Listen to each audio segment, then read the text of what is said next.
Monsieur le ministre, bonjour. Merci de nous avoir reçus ce matin chez vous. C'est un plaisir. Mesdames, Messieurs, bonsoir.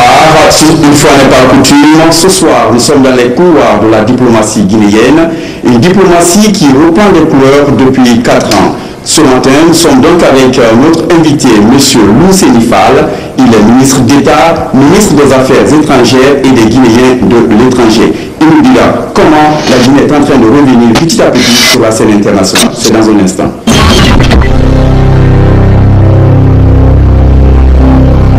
Monsieur le ministre, une nouvelle fois, merci de nous avoir accueillis dans votre bureau.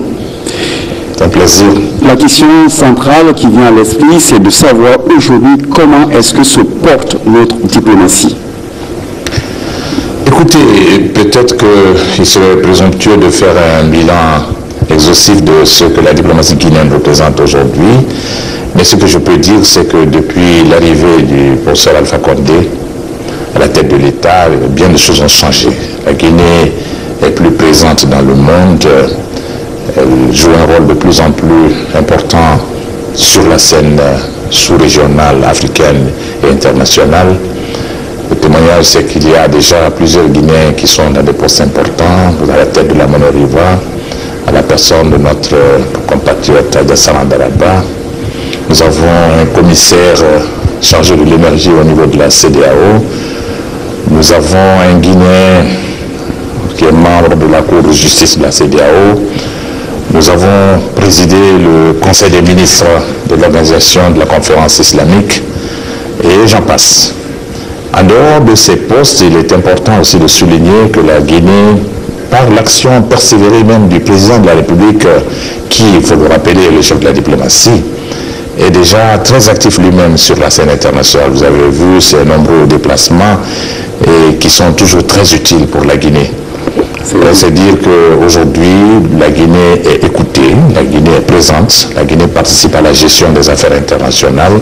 Nous avons des troupes maintenant sur les scènes africaines dans le maintien de la paix, ce qui depuis plusieurs années ne se faisait pas, et cette présence va s'accroître avec le temps. Ça veut dire en quelque sorte que le slogan Guinée is back a des effets au niveau de la diplomatie.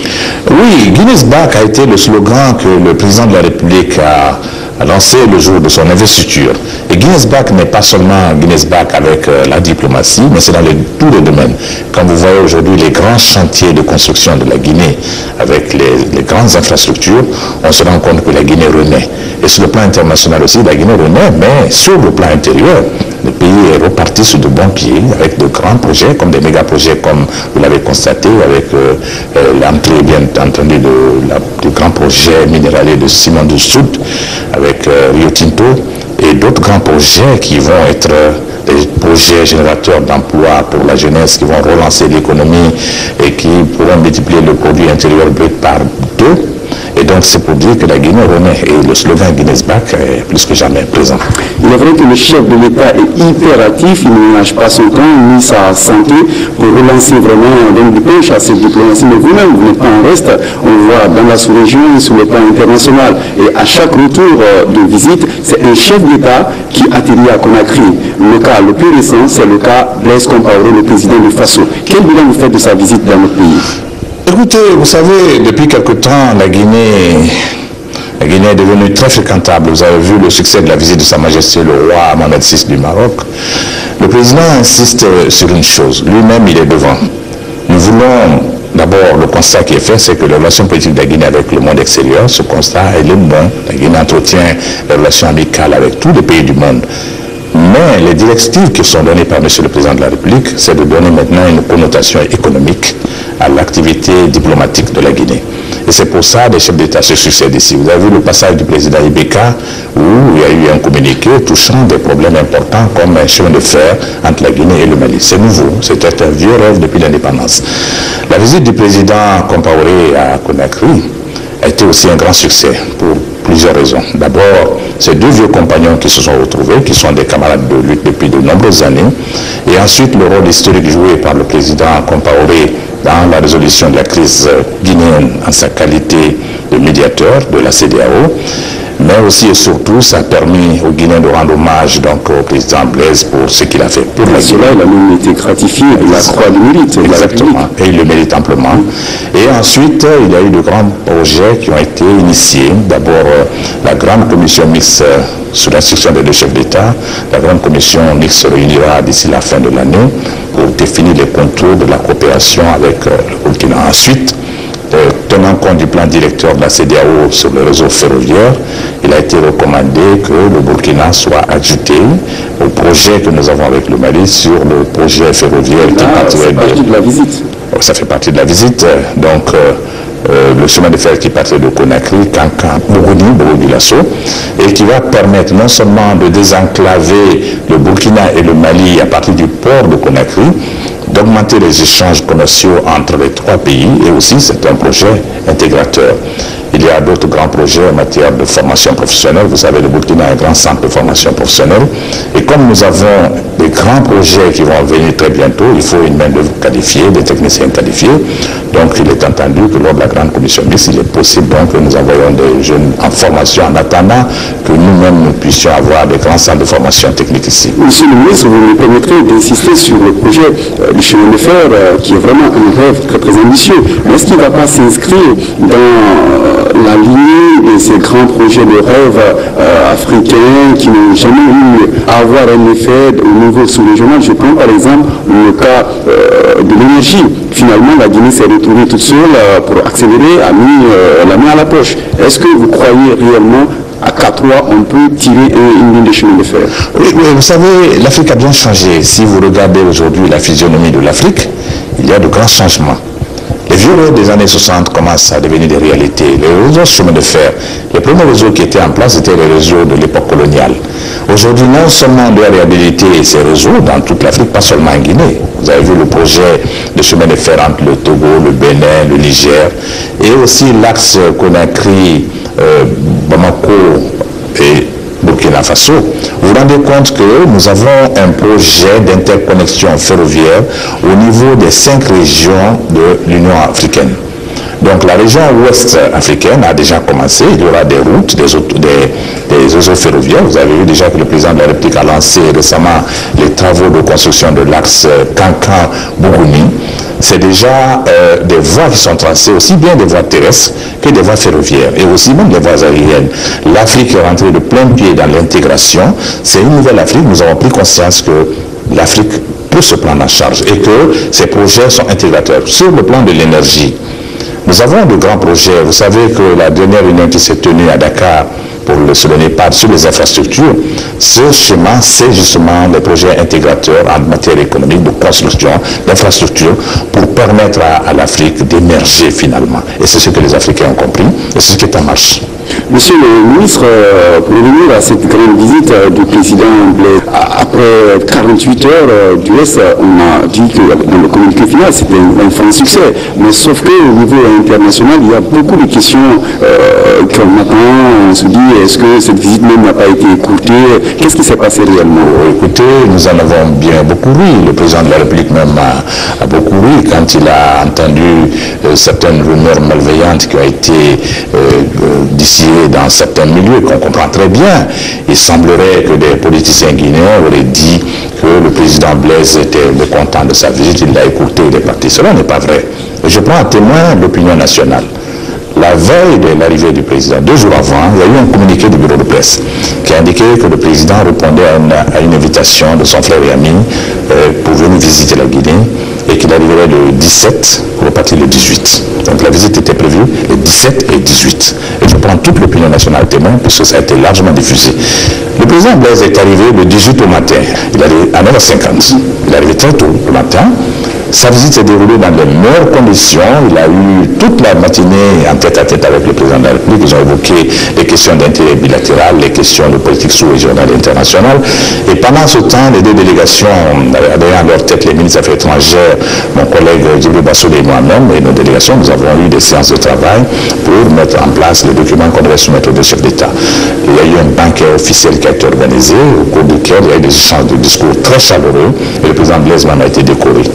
Et le lendemain, le président Blaise a visité les chantiers du port en eau profonde de Forêt-Caria, sur le projet Simandou Sud. Et il a rencontré la communauté burkinabé comme ça c'est fait. Ils ont encore eu des entretiens tête à tête, sanctionnés par un communiqué conjoint très chaleureux, que tout le monde a vu.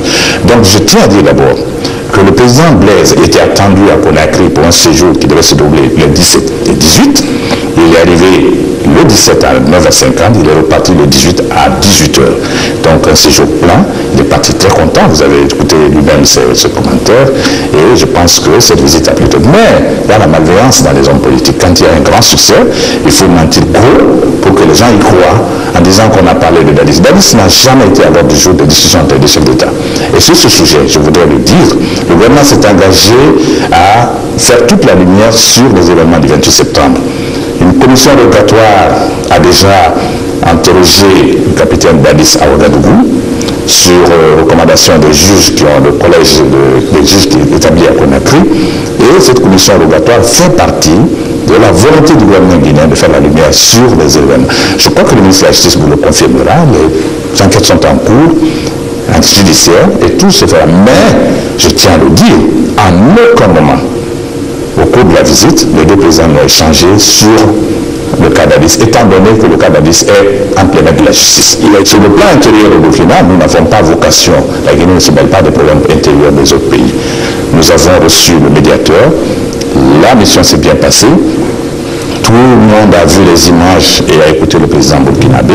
Je pense que les choses sont très bien passées, mais la malveillance en politique fait partie des pratiques. Bon. Il a été beaucoup plus question de renforcement de la coopération entre les deux pays sur le plan économique, mais aussi de renforcement des liens entre les deux chefs d'État.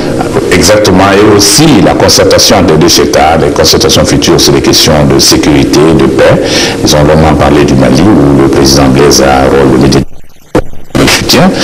Ils ont réaffirmé la souveraineté du Mali sur l'ensemble de son territoire et ils ont convenu de continuer à s'entretenir sur toutes les questions d'intérêt bilatéral et des questions internationales. Je pense que c'est un franc succès et je pense que le président burkinabé est parti très content. Un autre succès de la diplomatie guinéenne, c'est cette médiation menée dans la crise de la Guinée-Bissau. Oui, bien sûr, je pense qu'aujourd'hui, la crise de Guinée-Bissau est derrière nous. Le président Alpha a joué un grand rôle dans la résolution de cette crise. Aujourd'hui, ce pays a pris un bon départ. Il est aujourd'hui un président, il y a une assemblée nationale, il y a un gouvernement de large ouverture.